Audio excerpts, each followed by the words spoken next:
તો નમસ્કાર દર્શક મિત્રો, સમાચાર આવી રહ્યા છે ચોરવાડથી। સોમનાથ ધારાસભ્ય વિમલ ચુડાસમા દ્વારા વેરાવળ તાલુકાના કાળજી ગામ પાસે હિરણ નદી પર આવેલા જર્જરિત પુલની રૂબરૂ મુલાકાત કરી હતી।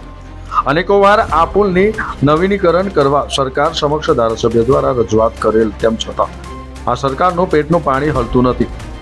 આ જર્જરિત પુલ ઉપર કોઈ દુર્ઘટના બનશે તો તેની સંપૂર્ણ જવાબદારી તંત્ર તેમજ સરકારની રહેશે, તેમ વિમલ ચુડાસમાએ જણાવ્યું હતું। હિતેશ પરમારનો રિપોર્ટ, ન્યૂઝ ટુડે, ચોરવાડ।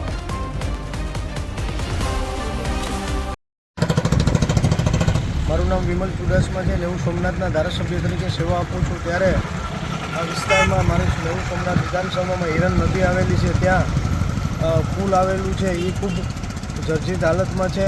મેં 2-3 વર્ષ પહેલાં વિધાનસભામાં પણ આનો પ્રશ્ન ઉપાડેલો અને 1 વર્ષ પહેલાં પણ મેં પત્ર લખેલું, છતાં પણ આજ દિન સુધી આ પુલમાં કોઈ રિપેરિંગ કામ કરવામાં નથી આવ્યું।